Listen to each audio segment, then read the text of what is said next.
Across the mahogany conference table, my father's voice roared. Your little candle shop isn't going to save you, Olivia, causing the crystal water glasses to shake.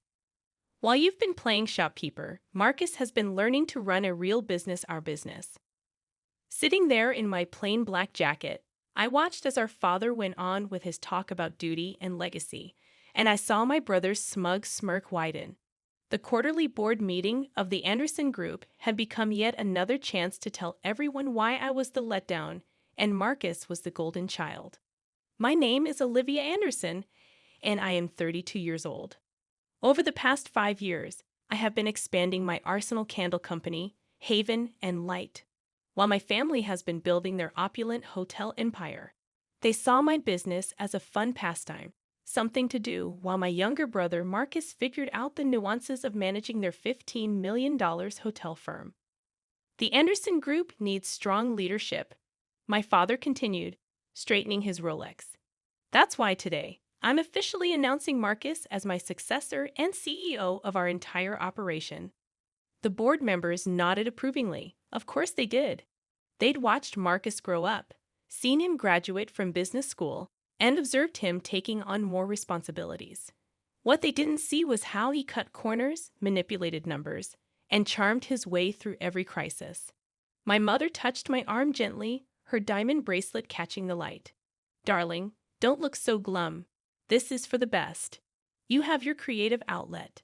Not everyone is cut out for the corporate world. I wanted to tell her about Haven and Light's growth projections, our expanding product lines, and the major retailers courting us for exclusive collections, but I'd learned long ago that in this room, my achievements might as well be written in invisible ink. Marcus leaned back in his chair, adjusting his custom-made suit. Don't worry, sis. Maybe we can stock your candles in our hotel gift shops. You know, as a family favor. The condescension in his voice made my blood boil, but I kept my expression neutral. What my family didn't know was that while they were dismissing my little shop, I'd been building something extraordinary, something that would prove more resilient than their empire of marble lobbies and champagne brunches. Later that evening, as I closed up my flagship store in downtown Portland, I couldn't help but smile at the irony. The space that my parents had called charmingly modest had just been featured in Luxury Lifestyle magazine as one of the most innovative retail concepts in the Pacific Northwest. My phone buzzed with a text from my best friend and business partner, Sarah. Just got the numbers from the West Coast buyers. You're going to want to see this. I locked up and headed to my office above the shop, where the scent of my latest creation, a complex blend of cedar, sage, and sea salt, filled the air. The space was everything my parents' corporate headquarters wasn't. Warm, inviting, alive with creativity. Vintage wooden shelves lined the walls, displaying our hand-poured candles alongside the stories of their creation. Each product had its own tale, its own purpose. Sarah was waiting at my desk, practically bouncing with excitement. Nordstrom wants to triple their order for the holiday season, and that's not even the best part. I sat down, taking in the spreadsheets on her laptop. The numbers were staggering. Our sustainable practices and unique marketing approach had caught the attention of major retailers across the country. We weren't just selling candles. We were selling an experience, a moment of peace in a chaotic world. We're projecting 8-figure revenue by next quarter, Sarah said, her eyes shining. Olivia, do you know what this means? I did. It meant that while my family was focused on their traditional luxury market, we tapped into something bigger, the growing demand for authentic, sustainable luxury. Our customers didn't just buy our products. They bought our story, our values, our vision. My phone buzzed again.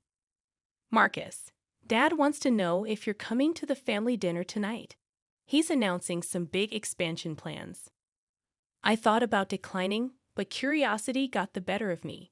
2 hours later, I found myself sitting at my parents' massive dining table, picking at my mother's chef's latest creation while Marcus held court. The Anderson Group is expanding to Asia, he announced grandly. We're leveraging everything to build 3 new properties in Singapore, Bangkok, and Tokyo. It's going to revolutionize our brand. My father beamed with pride, but something in Marcus's voice set off alarm bells. I'd spent enough time in business to recognize the slight tremor of uncertainty beneath the bravado. Leveraging everything? I asked carefully. That sounds risky in the current market. Marcus waved off my concern. This is why you stick to candles, sis. You don't understand the big picture. Sometimes you have to take big risks for big rewards. My mother nodded sagely. Your brother knows what he's doing, Olivia. The Anderson Group has always been about bold moves. I wanted to point out that bold moves weren't the same as reckless ones, but I held my tongue. Instead, I excused myself early, citing inventory duties at the shop.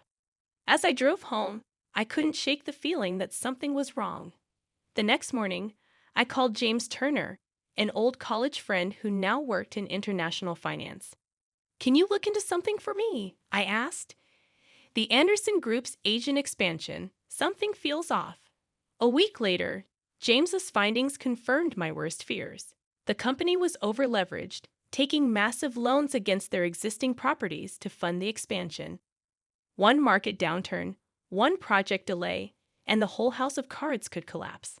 I debated warning my father, but past experience had taught me he wouldn't listen to me.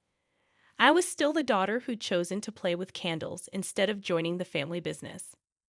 So I focused on my own company, continuing to build Haven and Light with the same careful attention to detail that had gotten us this far. Each new product launch was meticulously planned, each expansion calculated and sustainable. 3 months later, the first cracks in the Anderson Group's facade began to show. Construction delays in Singapore made the news. Cost overruns in Bangkok raised eyebrows in the industry. Marcus's confident smile started to look strained around the edges. One evening, as I was experimenting with new scent combinations in my workshop, my father showed up unannounced. He looked older than I'd ever seen him, his usual commanding presence diminished. The banks are getting nervous, he said without preamble. They're talking about calling in some loans. I set down the essential oils I've been blending. How bad is it? He sank into one of my comfortable workshop chairs, looking out of place in his expensive suit. Marcus assured me he had it under control, he said. Said he had contingency plans. But now you're not so sure. I finished for him. He picked up one of my candles, turning it over in his hands. The label read Resilience, a blend I created during my first year in business when everyone had told me I was making a mistake. I never understood this, he said softly. Why you chose this over what we built. The Anderson Group was supposed to be your legacy too. I took the candle from him, running my fingers over the hand-printed label. Dad, I didn't reject our legacy. I just chose to build something of my own, something that reflected my values. He looked around my workshop, really seeing it for the first time. He hesitated. How is your business doing, really? I pulled out my laptop and showed him our numbers. His eyes widened as he scrolled through the projections, the purchase orders, the growth metrics. This is, he trailed off, shaking his head, what you never expected from your daughter who wastes time with candles. I couldn't keep the edge out of my voice. He had the grace to look ashamed as he rushed out to deal with Marcus's latest crisis. I turned back to my workbench. The scent of success, it turned out, was subtler than my family had ever imagined, but this was just the beginning. The next morning, I arrived at Haven and Light earlier than usual, needing the quiet hours before opening to center myself. The headlines were already circulating through the business community. Anderson Group faces investor exodus. Luxury hotel empire on shaky ground. Sarah burst through the door just as I was arranging our newest collection in the front window. Have you seen this? She thrust her tablet at me, displaying the Wall Street Journal's latest article. Your brother's expansion plan is falling apart faster than anyone expected. I scanned the article, my stomach tightening at phrases like potential fraud and misrepresented financials. The Bangkok investors weren't just pulling out. They were considering legal action. There's more, Sarah said, scrolling down. The Singapore property's construction has been halted due to permit irregularities. In Tokyo, she shook her head. The land they were planning to build on might have environmental issues that Marcus overlooked during assessment.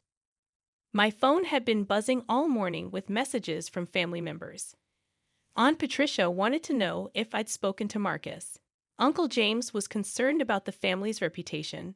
When Mother had left 3 voicemails, each more desperate than the last, I ignored them all, focusing instead on our morning staff meeting. While my family's empire teetered, I had 20 employees counting on me to lead. We had our own expansion plans to discuss, contracts to review, and the new holiday collection to finalize. The Nordstrom buyer will be here at 2, I reminded my team. Let's make sure everything is perfect. As my staff dispersed to their tasks, Sarah lingered behind. Are you really not going to get involved in the Anderson Group situation? I picked up one of our best-selling candles, Clarity, a blend of lavender, mint, and sea air that I created during my first year of independence. They made their choice years ago, Sarah. They chose Marcus's flash over substance. They're reaping what they sowed. The meeting with the Nordstrom buyer went brilliantly. Our holiday collection, inspired by vintage family gatherings but reimagined with modern sensibilities, struck exactly the right note. As we were wrapping up, my father appeared in the shop doorway, looking as disheveled as I'd ever seen him. Olivia, we need to talk. I excused myself from the buyer and led my father upstairs to my office. He paced the room, taking in the warm lighting, the carefully curated mood boards, and the wall of customer testimonials.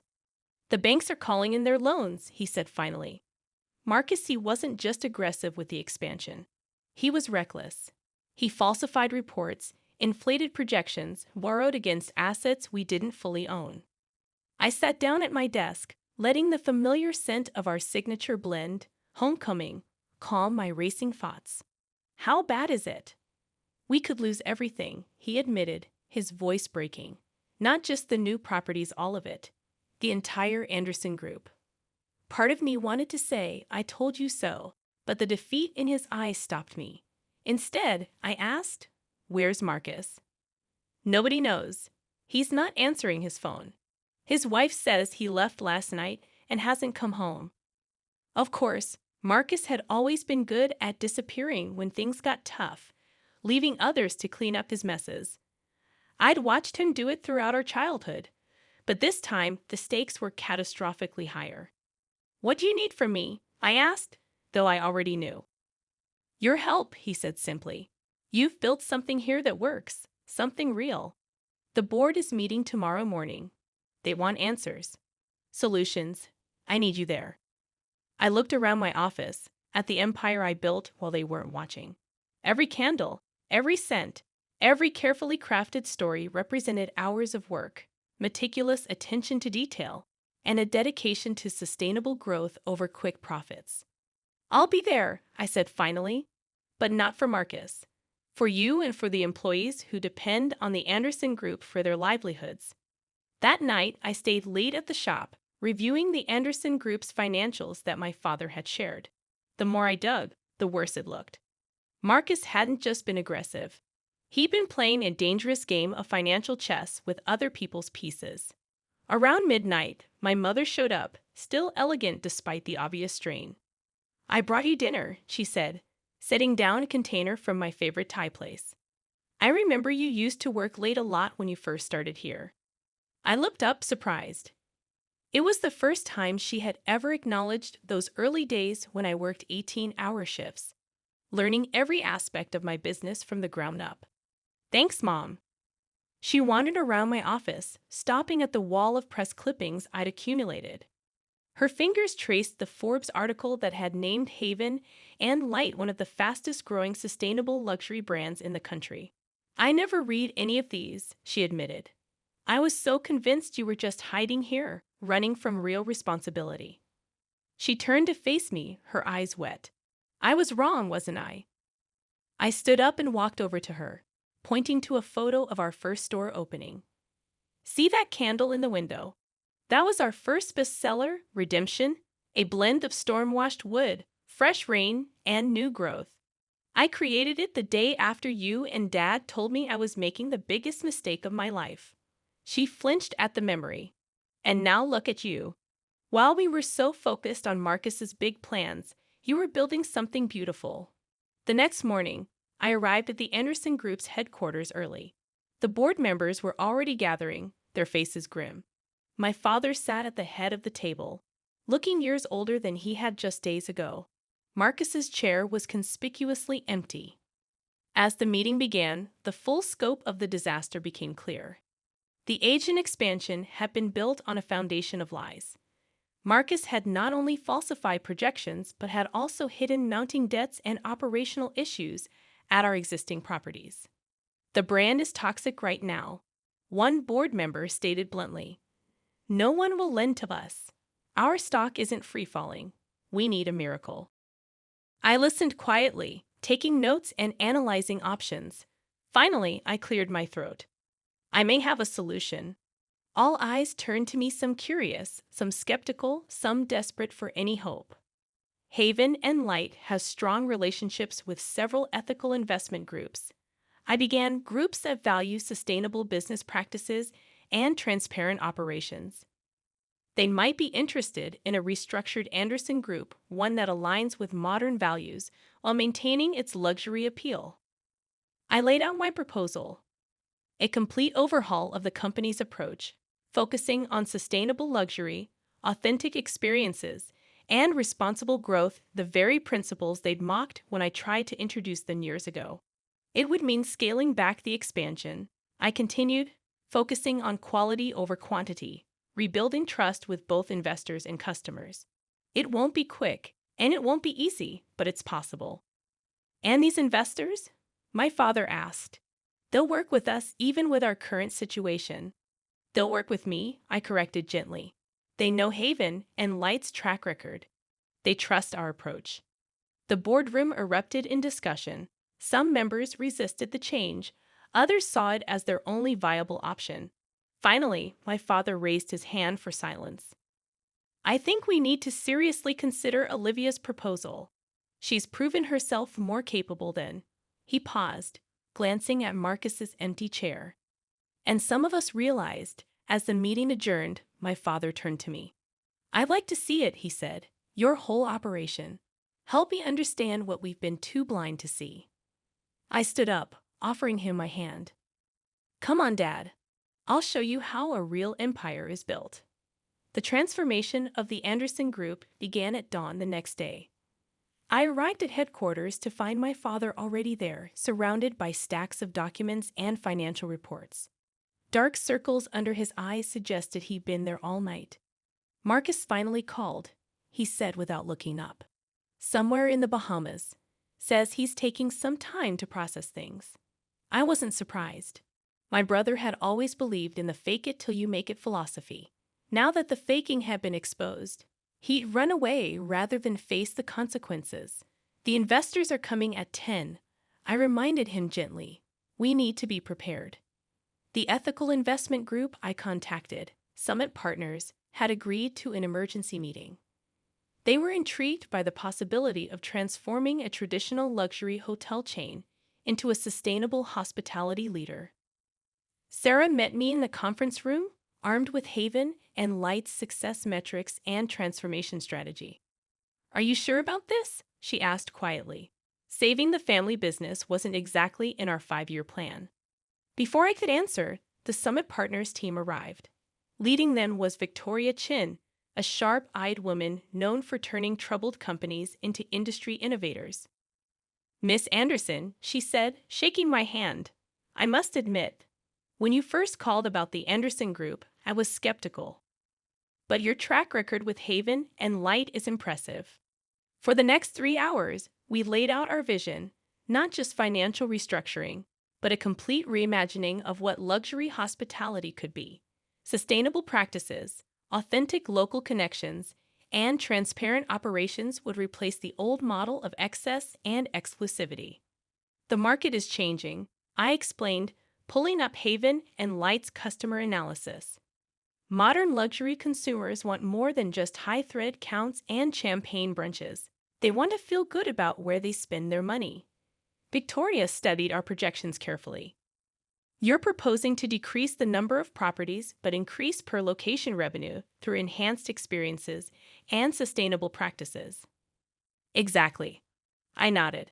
Quality over quantity, the same principle that built Haven and Light. My father, who had been uncharacteristically quiet, spoke up. My daughter has shown us a different way of doing business, one we should have seen years ago. Victoria's team huddled together, discussing in low voices. Finally, she turned back to us. We're interested. But we have conditions. First, complete transparency about the current financial situation. Second, we want Olivia to lead the transformation. I felt my father stiffen beside me. Despite everything, the idea of officially handing control to his rebellious daughter was clearly difficult. Dad, I said softly, this isn't about taking over. It's about saving what you built. Let me help. He looked at me for a long moment, then nodded. She's in charge, he told Victoria. Whatever it takes. The next few weeks were a blur of activity. During the day, I worked with the transition team at Anderson Group, implementing new systems and reviewing every aspect of operations. At night, I returned to Haven and Light, ensuring my own company didn't suffer during this crucial time. The changes at Anderson Group were dramatic. We closed the failing properties and reinvested in our strongest locations. Each hotel was redesigned to emphasize local culture and sustainable luxury. Staff members were retrained in our new service philosophy. One evening, as I was reviewing renovation plans in my father's old office, my mother appeared with dinner. "You're working too hard," she said, setting down the containers. "Just like your father used to." I looked up, surprised by the comparison. "Someone has to clean up Marcus's mess." She sat down, smoothing her designer dress. "You know, I always thought Marcus had your father's business sense, but watching you these past weeks, you have his real strength, the ability to build something lasting." "I learned that from my candle shop," I said with a small smile. "Every product had to be perfect, every customer interaction meaningful. No cutting corners." She picked up one of the new hotel brochures I'd been designing. The cover showed a stunning, eerie suite, all natural materials and breathtaking views. "This is beautiful, Olivia. So different from what we used to do, but better." "That's the point, Mom. Luxury doesn't have to mean waste. Success doesn't have to come at the expense of ethics." Just then, my phone buzzed. Another text from Marcus, his first contact since disappearing to the Bahamas. "Heard you're dismantling everything I built. Hope you're happy playing savior." I showed the message to my mother, watching her face fall. "He still doesn't understand, does he?" "No," I replied. "He never will. Marcus wanted the glory of success without the work of building it properly." The transformation wasn't without challenges.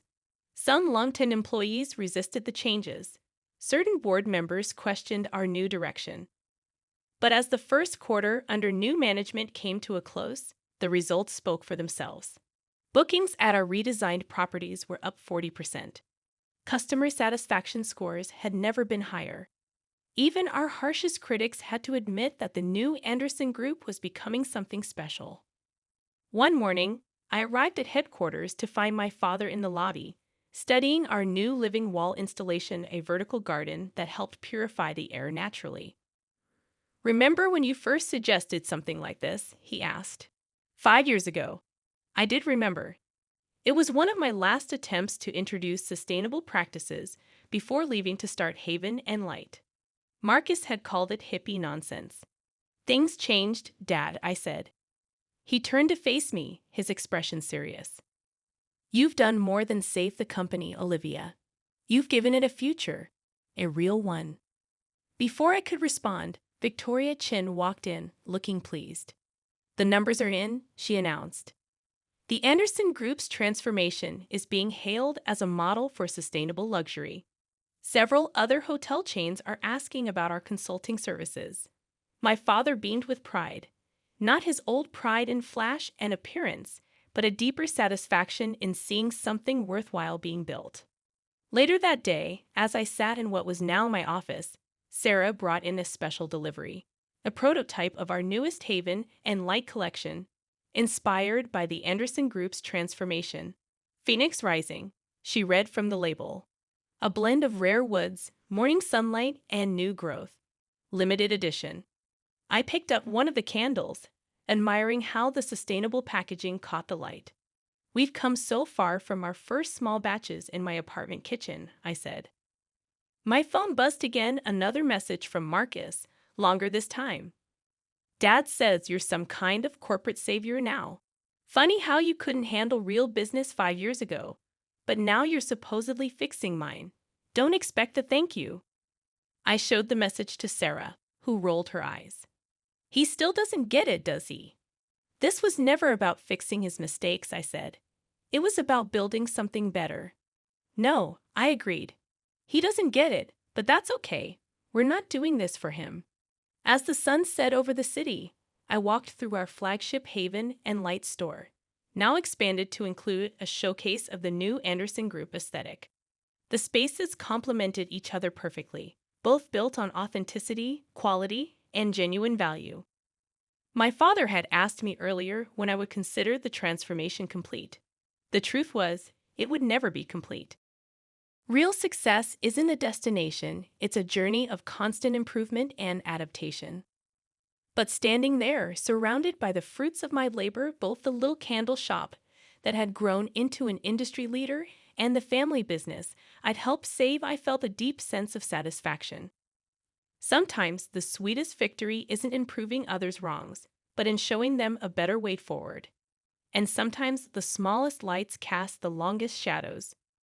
1 year after taking control of the Anderson Group, I stood in the grand ballroom of our flagship hotel, watching as industry leaders and media gathered for a special announcement. The space had been transformed, like everything else, featuring living walls, sustainable materials, and subtle lighting that made everything glow like candlelight. Haven and Light had just opened its 20th store, and the Anderson Group had successfully renovated all remaining properties to align with our sustainable luxury vision. Today, we would announce the merger of both companies under a new umbrella, Anderson and Haven International. Ready for this? Sarah asked, adjusting my blazer. She'd been my rock through everything, managing Haven and Light's explosive growth while I juggled the hotel transformation. As ready as I'll ever be, I replied, touching the small vial of essential oils in my pocket, my own personal courage blend. My father approached, looking more relaxed than I'd seen him in years. The press is waiting, he said. Then he hesitated. Marcus is here. I hadn't seen my brother since his disappearance to the Bahamas. He eventually returned when his money ran out, but he had kept his distance, watching from afar as I rebuilt what he nearly destroyed. Sure enough, there he was, at the back of the room, looking uncomfortable in a suit that no longer fit quite right. Our eyes met briefly before he looked away.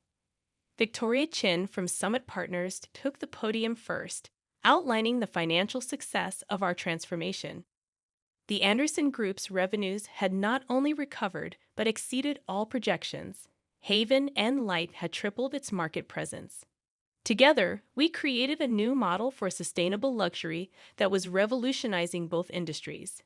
When it was my turn to speak, I felt surprisingly calm. A year ago, many people thought luxury and sustainability couldn't coexist, that success had to come at the expense of ethics. Today, we've proven them wrong. Anderson and Haven International represents more than just a merger of two companies. It represents a new way forward.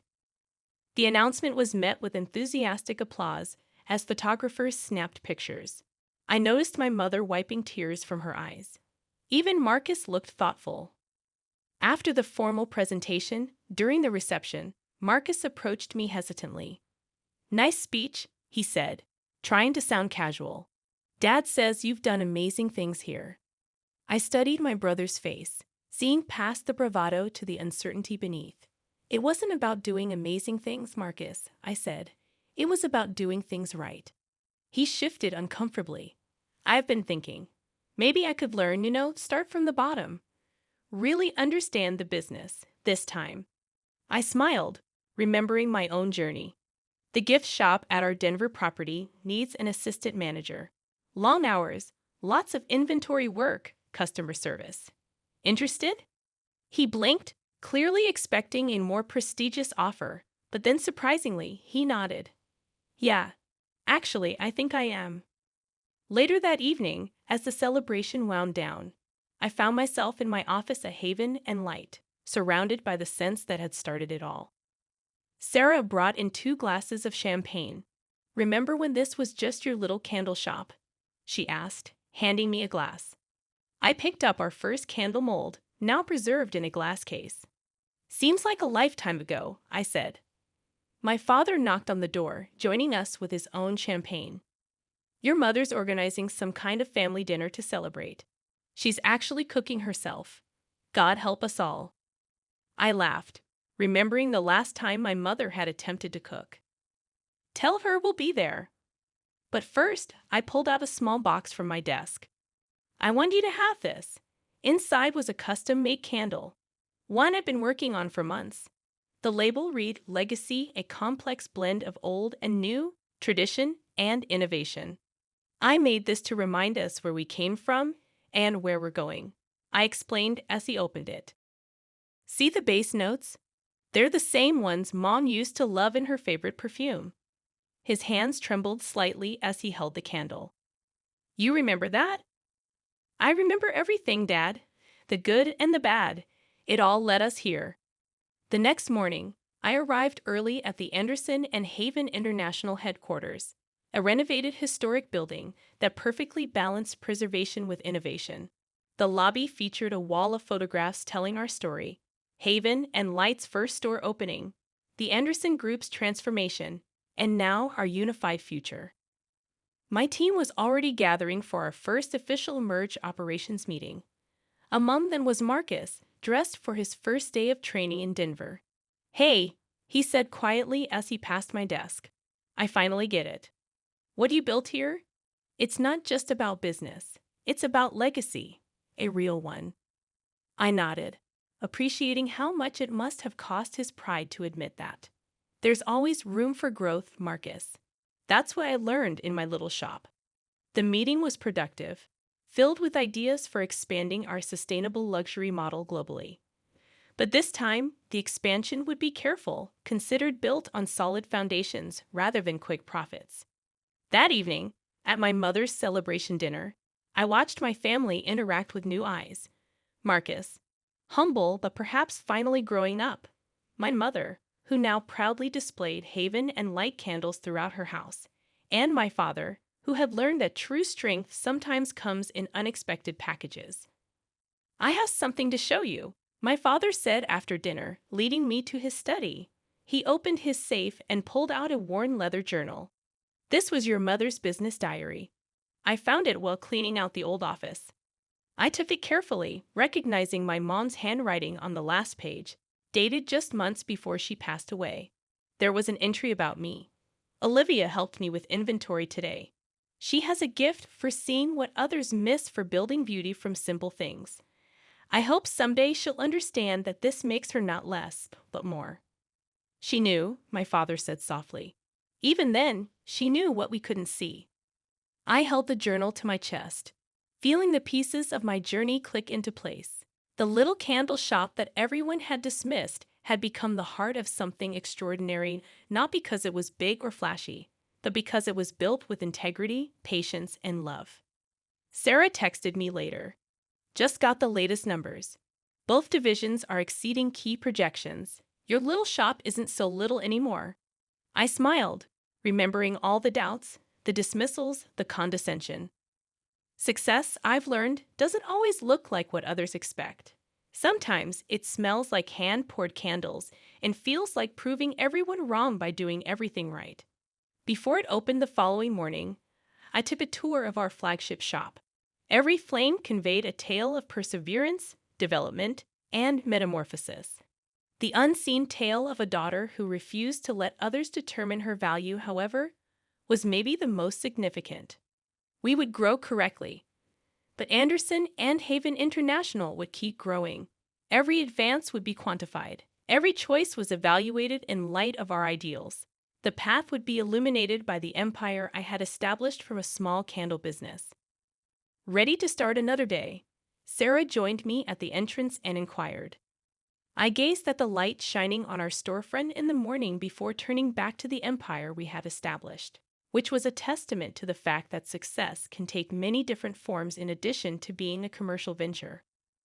Always ready, I said, opening the door to the following phase, because the largest shadows can occasionally be cast by the tiniest lights, and the type of triumph that proves everyone wrong by being absolutely correct may occasionally be the sweetest.